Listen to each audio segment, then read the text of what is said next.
Take two. This is Wild Women with Wine. I'm Dr. Nancy Sutton Pierce, and Karenlee is going to be coming in to join me. We did the first segment on her account, which is Karenlee Poter. You can go there to listen to the first segment. We do use our badges now. We're playing with this system that Instagram has created for us that allows people to tip us. I think it's like 99 cents a badge. So if you see the badges down below and you want to just, give us kind of an atta girl and to support our work, please badges. And we do celebrate everyone. We also use the funds. We join them, and we use them to buy a bottle of wine. Hi, Dingling. What a small world. We're back again. So fancy meeting you here on Instagram. Except for this time, I'm on top. I like when you're on top. I do too. I'm a bottom girl myself. What are you guys? Did you go live again? Yes, I did, like an idiot. I'm like, why isn't it working? Oh yeah, I'm not supposed to do that. This is when you know you needed to eat something today before you start drinking wine. Right. Well, the funny thing is, I went live and then I had to do it again because you forgot the badges. Forgot the badges. That I forgot is those stinking funny. badges. Stinking badges. You forgot your badges. Anyway, well, we were having a very exciting, stimulating conversation, right. And now we can turn it over to you guys. If there's anything that you want to talk about, let us know, because we like conversation topics, right? Yeah. I mean, we had to drink some water. I can't even pronounce topics. We started talking about like people with opposing views and how do you handle people with opposing views. Well, and what's the criteria for continuing to make space for people with opposing views, like drastically opposing views on things that are fundamental to you? Yeah. Like, for me, I've never been political. Honest to God, I've never been political. I'm definitely a moderate. I register independent. I've never affiliated with either political party. But I got lines now. I just do. Okay, I just do. That's what I was talking about. Yeah. So now I've got these lines that honestly I feel like my life is way too short to merge them with people that are so drastically in the other camp. If this other person decides to contact me in any way, then I will probably block. But right now I'm letting it be, just because I said always nice to keep your friends close, but your enemies closer. Right. Well, and I have learned a lot from people with opposing views. So I'm not opposed to opposing views. You're not opposed to opposing views? No, I'm not opposed to, because I think sometimes that makes the best conversation. Right. But so apparently I don't need I could get rid of these things here, but I don't know how. What do you want to get rid of? All the writing, I can't see anything. Oh. What does this say? Okay. Yeah. Anyway, welcome to our Wild Women with Wine Part 2. Part 2. And if you'd like to buy a badge, we'd appreciate that, because we need to keep drinking since we haven't drank enough already. Well, and if you've watched our show before, the reality is the more we sip, the more we slip. So if you want to hear some slippage, sliding away, stay tuned. In the exotic entertainer world, it's the more you tip, the more we strip. But we're not going to do that here. No. The only way you can see me strip is to join me in Jamaica. Well, there's a little carrot dangling in front of everybody. Full Monty. We all get naked there. What would you do if you happened to be, in a remote place like that, and your kid ended up going there too, and you're both walking around naked? Well, first of all, if my kid showed up there, that would be very intentional, because they all know where I go and they know where I'm going, right? So then I would think that would be a little strange. But, if it's my kids, I mean, they're my family. So they've probably seen way more than I know that they've seen over the years, right? So I'm wondering about that. Like, so when did you decide not to show your private parts to your kids? Like, how old were the kids? well, my same gender kids, we still undress and Well, dress for now, each yeah. other. Yeah, Oh, so that was never a thing. yeah. But and the only son I have is a stepson. So I didn't raise him from infancy. So there was always that line. Oh, okay. So you can't really come up with Yeah. it. Yeah. So I don't really know. How about you? Yeah. Because you have both Yeah. genders. I know. And my last two are boys. And so, like, for showers and stuff, I remember, like, my younger, because they're 5.5 years apart, my younger son always learned from the older son. So I didn't really have to see a lot of naked boys after a certain age because they were on their own together. Okay. So So I'm going with probably under the age of 7. yeah. Yeah, something like that. I don't know. I'm just taking a wild guess. I know people that like run around naked in front of their kids now, and I'm like, what the hell? I mean, It's, if to do it over again, if I were to have if they were all been my children from the beginning, I would have raised them nudist. I mean, oh, I would have taken them to nudist beaches. We would have gone on nudist vacations. I would have done that from the start right. so that they grew up with that kind of self-body confidence. Because I've met and interviewed a lot of people that have been raised in the nudist world, and the teenagers don't go through the same thing that textile teens go through. It's interesting. Never Yeah. thought about it that way. And they don't sexualize each other Well, like especially like topless beaches in Europe are like the way people are. right. And people don't, it's like boobs aren't illegal there, right? So So I wonder if they're as big a turn on over there as they are here because they're I kind of think taboo here. but I think the whole body is a turn on when you've been given permission to be turned on by it. I mean, think about it. I mean, as a nurse, believe me, I've seen plenty of naked bodies in my life, and I wasn't turned on by them. But when I'm with my partner that I am fascinated by and in love with and turned on by, I'm totally enthralled with his body. I'm not desensitized. Mm-hmm. So I think it's just you just are able to understand that just because it's a body doesn't mean it's yours to sexualize. Right. That's a You good point. you Right. you have to wait until it's a mutual exchange of I'm getting a sexuality. lot of hearts about this. Apparently, people are agreeing. If you agree, show us some love, but Yeah, buying some badges or just show us some hearts. because I the don't know. body isn't a sexual tool unless you It's used make it, that way. Yeah. right?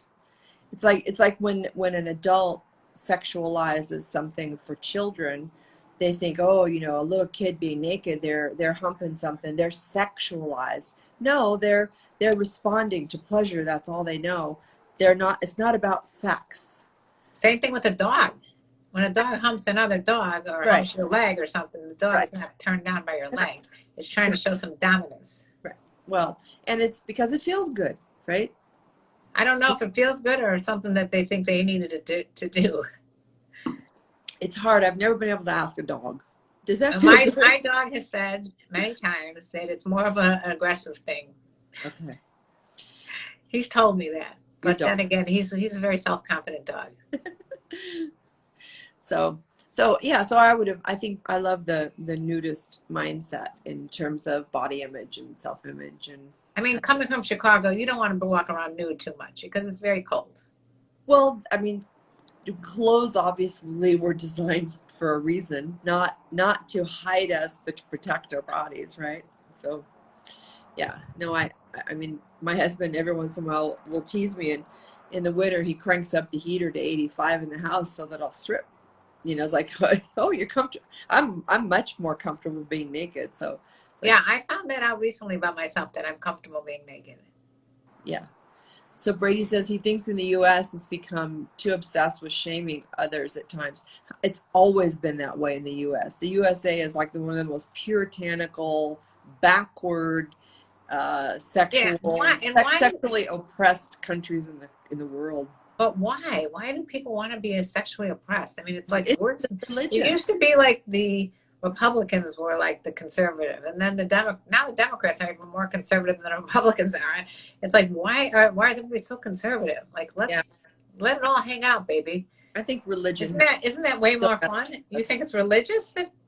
Well, then get out of that religion. Get rid of religion. Look at, I mean, the percentage of people in the United States that claim to be Christian, that's shifting, that's going down significantly. Oh, that's good, I guess. Yeah, well, I think a lot more people are becoming atheists because they're realizing, yeah, this stuff, this religious stuff, I don't know, it seems like it's man-made. It seems like somebody wrote this in a different Somebody wrote this. decade. Yeah, if either you're interpreting it like twisted or you're trying to make money off of it. Right. Yeah. So, It's interesting about religion. yeah. Anyway. Well, look at our work. I mean, how many people do we have that we counsel that are recovering religion-based, you know? Oh, yeah. I've interviewed Mormons that have really been traumatized, Pentecostals, Baptists. I mean, you don't want to be gay in the South. Right. Well, you don't want to be gay in a Black community. You don't want to be gay in Jamaica. You don't want to. Oh, really? No. In Jamaica, I mean, it's still almost a death sentence to come out as gay. Wow. Yeah. So it's, we still have a lot of work to do. Right. There's still people that believe, that a man and a woman they're only two genders and they should be together and blah, blah, blah. It's like, I mean, it literally was only recently that people started thinking of things as something called non-binary. right. I mean, it's really been recently. Like, I remember when one of my friends came over and he told me that his daughter wasn't gay, that she was a fifth gender.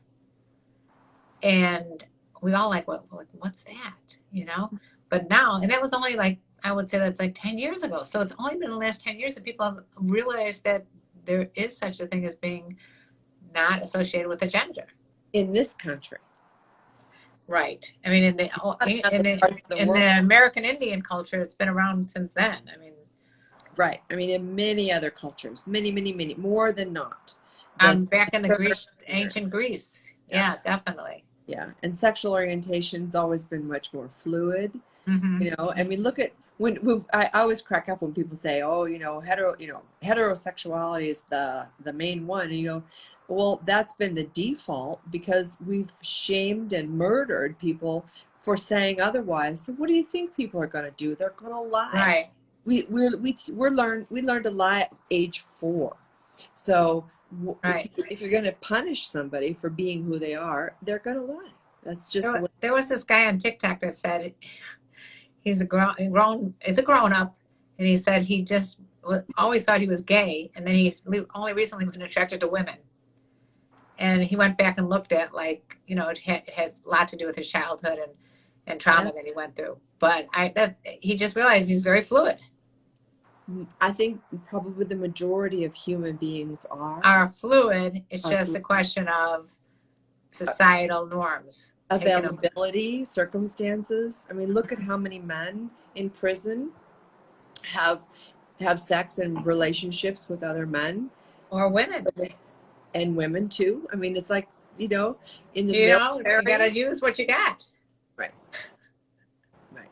And yet we shame people. Where would you would you put yourself as completely fluid, or would you put yourself as a more heterosexual or more homosexual? I'm way more heterosexual. I've had bummer. No, just kidding. I've had some what my friends we call what do we call it? Bi-comfortable situations. Only in a sensual way. It's not like you want to go fuck them. Never. Yeah, I've never, and I've had plenty of opportunity, and I bet you have. Yeah, so it's like I've definitely had. But you never experimented when you were a kid, growing up. Yeah, and I'm saying I've had lots of opportunity, and it was like, that's not. I experimented. I experimented. I think around puberty area, just trying different stuff, but never having sex, but more just getting turned on by whoever I was with. Yeah. I'm way more drawn to a man's presence and a man's body and a man's essence and energy. And All the women just left. They just left. You blew the fantasy for them. But let me tell you, but I'm a fierce, fierce, fierce advocate for women. So if you're a woman, I will support you. I will back you. I will lift you up. I will do everything I can for you to have the life you desire. I just don't want to have sex with you. I'm sorry. I'll love you. I'll hug you. I'll hold you. I'll rock you. Karen has just left the room. Just kidding. Oh, my friend Cameo sent me the sweetest video of me. One of the gals that was with us, it was white night, and she sat in my lap, and I cradled her, and there was a video of me rocking her, and I just held her and rocked her. This grown woman, I'm just rocking her and holding her and hugging her. You're a grandma. You no matter what anybody says. It was sweet, and so he said, I love watching you offer healing to those who need it, and it just gonna make me tear up now. It's just so much. Was she needing a hug at that point? She was needing healing. Yeah, she was needing acknowledgement from a woman that would just love on her and protect her, nurture her. Yeah. You're a mother to all as well. We are both mothers to all. Yeah. Well, I told you I stood in line. I stood on the stage in China for probably 2 hours with a line of women around the building for a hug. And I would hold them for the length of a song. It's interesting because I just went to an event and there was a group that's all they do is hug. Yeah. They gave me a hug. I didn't need one, but they gave me one anyway. I wanted to see what it was like. I liked it. Well, my yoga teacher, my main teacher, told me many years ago before he passed that I would be the hugging yogini, that I would move into that role at some point. And I'm like, yeah, I'm too young for that, because it's a very maternal, role.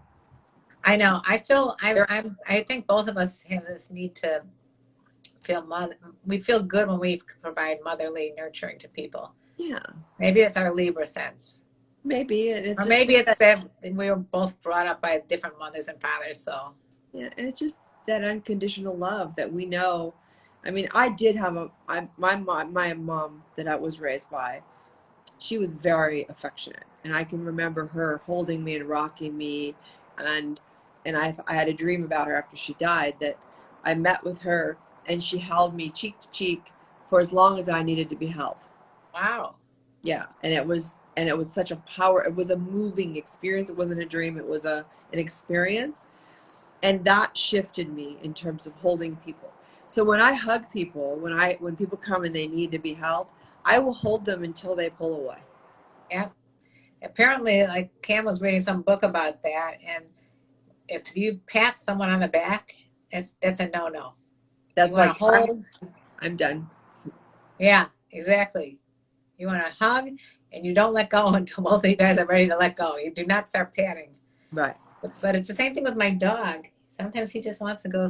My little puppy just wants to lay in my lap and just be petted. We have no problem petting a dog for hours. Right. And we have our badges turned on if you're loving what we're talking about and want to support the hugging world. Support the huggers. Yeah. Well, so far we've gotten 0 badges. We're going to have to be supporting our wine habit on our own. Yeah. Well, and it's more about our wine than it is. I mean, it's more about our work. Right. So the other thing that I noticed this year in Jamaica was that because of the last year and a half of being so many people so isolated, that there was a much bigger hunger for that connection. Oh God, 100%. Yeah. Yeah. I mean, I find myself with my own family, just like grabbing on them, like just hugging them constantly.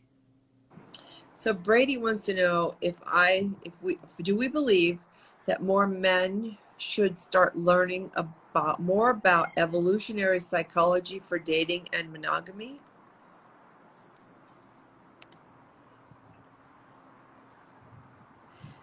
I mean, why just men? I was thinking the same thing. Why men? And Yeah. what are you asking? I Um, think, and I think more humans need to learn about interpersonal relationships and about how to be in an intimate relationship, regardless of the dynamics or the agreements. How to communicate, how to listen, how to be present, how to not judge, where your lines are in terms of what do you have the right to ask of right. another person. Those kind of things. Those are the things I wish we could teach in high school. Yeah. Well, thank you all for joining us here. I appreciate this. Oh, that's where this is coming from. You're Okay. reading a book. All Evolution of desire. Okay. right. So Karen, I wanted to tell you, my friend Michael sent me a note a couple days ago and just said, because he's at a retreat in uh, Montana, that's learning this certain kind of, it's kind of a blend of martial arts and yoga to be an instructor. That's cool. Yeah.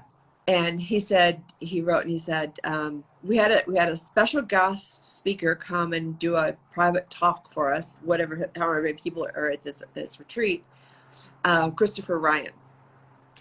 Okay. Did he tell a story about the pencil? I don't know yet. I haven't talked to him. So I just said the Christopher Ryan, and he writes, yes, ma'am. And I said, all right, I want details. So when he comes I, back, we'll have to connect with him. And yeah, I'll have to tell you that story. Apparently, I saw Christopher Ryan speak at Body Storytelling. Um, and he tells it, I guess he frequently tells the same story. And it's about him as a kid with a cat that was in heat. So I'm not going to say anything else, but I'm just going okay, to tell you that that's quite a story he tells. okay, I think his book is Mating in Captivity. Yeah, I think it is. If you haven't read it, you should read it. Yeah, I think you guys will like that. And anything that Esther Perel does, you should read that I love her or stuff. listen. Yeah, yeah. There's a lot of really good people out there. There's no excuses for this behavior. No, just kidding. Well, truly, I mean, there's no excuses for toxic relationships other than people who are damaged, you know. Yeah, somebody on TikTok, I get all my information from TikTok. Somebody he writes. He said today that he's like, if you're with someone and they want to get out of the relationship, let them go. Yeah. Yeah, there's no need to hang on to someone who doesn't want to be with you. Why I mean, want to if be someone with says I want you? to Doesn't move want to be. on, let them go, move on, and if it was meant to be, it's meant to be. My first husband, there was a moment in time I can remember exactly where I was, where we were in the car, the time of day, everything. And I said to him, we'd been together for 9 years, 10 years. And I said, what do you like about me? And he was silent, Whoa. silent. Okay. It was time to move on then. Yeah. He I'm couldn't like, think of well, anything he liked about you. I could give a few things. what? You're just a very nurturing, warm, wonderful person that has so many freaking attributes. I can't even list them. I have a long bio, that's for sure.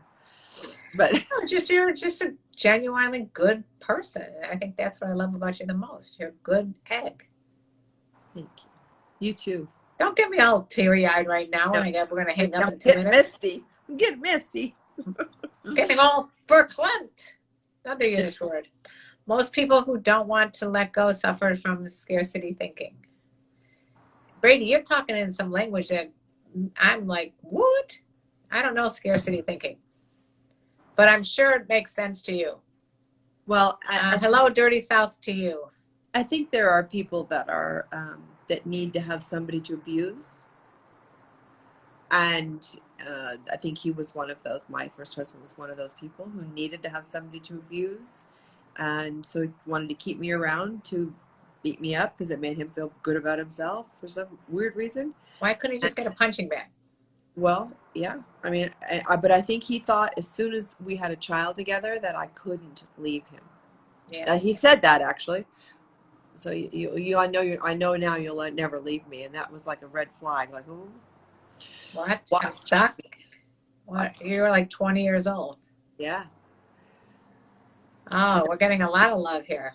Dr. Nancy is an empathetic and most intelligent. Aw, you're sweet. Most people don't. Oh, she's very empathic. And that's probably the key to anything is just being empathic.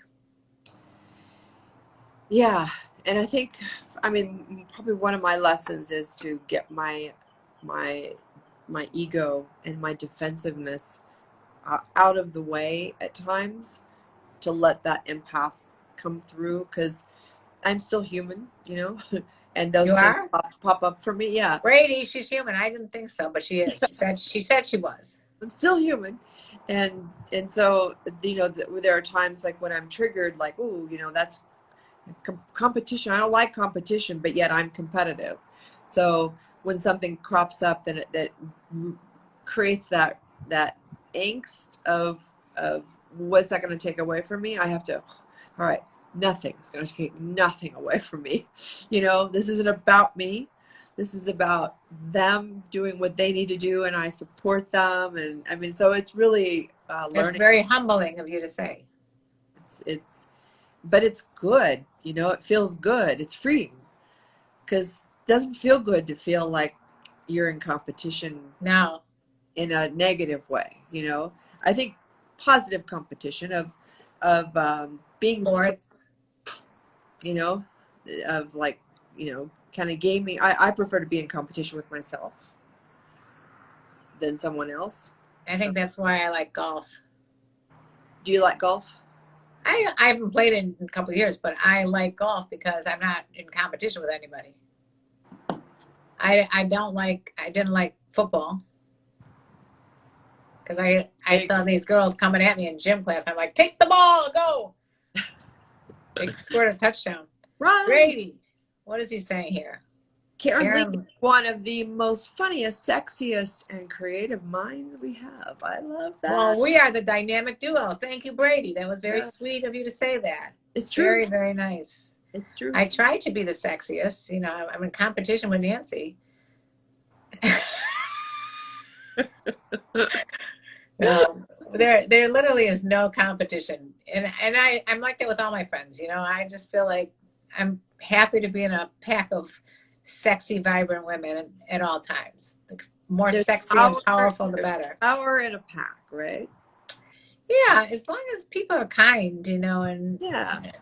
and out to have a good time. I like to laugh a lot, and people can make me. You're right. I like funny, sexy, and creative. Those are all good adjectives. Thank you, You are Brady. fun. You're definitely fun. You bring out the fun in everybody. You're like the effing fun. Oh, the effing fun. You're the effing fun. The effing fun. That's me. It's you. My friend used to always say about people that were not fun. She puts the fun back in funeral. That's bad. You're going to see some crazy stuff. I'm going to definitely post some Instagram posts of my crazy ass friends in Chicago because those people, I've been with them for years and years and years. Like, I don't want to tell you how many years. Some of these people I go back to when I was 18 years old. So Wow. there's going to be some fun shit going on there. But and also because I haven't really been with them since the pandemic, really, it's going to be nice to be that with. But then I'm sure after a week I'll be like, I got to get back home. I was away 11 days and that was long. Yeah. Yeah. Where's Nina Hartley? In her home. She doesn't live with me. Damn. Hey, so next time I'm down, I don't know what the dates are. Let's do a nail date with you and or me. we'll go out to dinner. We went out to dinner. Oh, let's do dinner because that way we can actually converse better. We had a lot of fun. She got wasted off of one little martini. All right. Yeah, let's do something. I'd love to do that again. Well, I know you got your family, and I think do. it's 6:03. They're all like at the windows. Yeah. So we love you guys, and we really enjoyed this conversation today. And if you want to see more of us, make sure you follow us so you know when we're on live again. I want to call Lena in my dreams. Well, go for it. Call her anytime in your You dreams. can call, It's those free. dreams are free, and you can go and find her on any of her sites. And she has actually She has the OnlyFans, right? I think it's OnlyFans or something like that. Raffle for a Zoom date. She's not going to want to do that. No, she's too expensive. She's not a cheap date. No, but she's a good egg too. Another good egg. Yeah. I'm blessed to have a couple of really wonderful people in California. California is a very open-minded state. I like that. Portland apparently is too. Oh, wherever you are. Oregon, yeah. Oregon. It's kind of mixed, but Oregon, yeah. I mean, every state has its weird. I don't want you to miss too much time. It looks beautiful over there. Thank you. So yeah. I love you and have fun. I love you. Yeah, show us the rest. Oh my God. Nobody plays golf? Or did some of the Yeah, a bunch of them have played golf. And then there's like a big fireplace right here. And wow. So, and there's like, I mean, it's beautiful. And this would be a great place for a little couples retreat. Oh, yeah. Thinking. So my dates for the couples retreat, let me just give my little plug real quick. Intimacy Boot Camp, October now. We moved it 8th, 9th, and 10th. Okay. In Malibu, California. Right. I will also be teaching at Naughty in New Orleans, August 4th through 8th. As you can go as a single or couples. If you want to go as a single, message me and I will give you the singles code, because they do interview singles because they don't want just creepy people. They want people that really understand the whole premise of Naughty in New Orleans. So I'll be teaching classes there. I don't really know what I'm teaching yet. I gave them a list of all the things I could teach, and they haven't sent me the schedule yet, but I'll be there teaching. Mark and I'll be there teaching. And then Mark's doing the retreat with me in October. Very nice. So that'll be fun. And I'll be in Nashville on the same weekend that you're in August, the 4th, 5th, and whatever. What are you doing in Nashville? Podcast movement, baby. That's right. Yeah. Very cool. And then I'm probably going to maybe go back to Chicago for more friends. Oh my goodness. A lot of travel. And I know. It's really picking up steam now, huh? I just hope that, we stay mask free and outside and all that, so we can enjoy a little non-mask wearing activities. Yeah. Please, I just want to beg people. Get the fucking vaccine. Get the vaccine. That's the only way.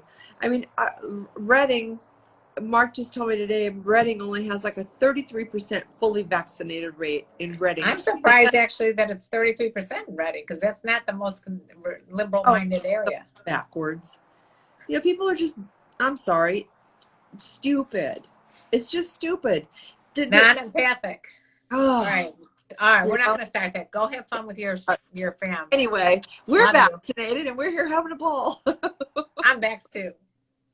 Bye, guys. I can't wait to see you again. So thanks everybody for checking in.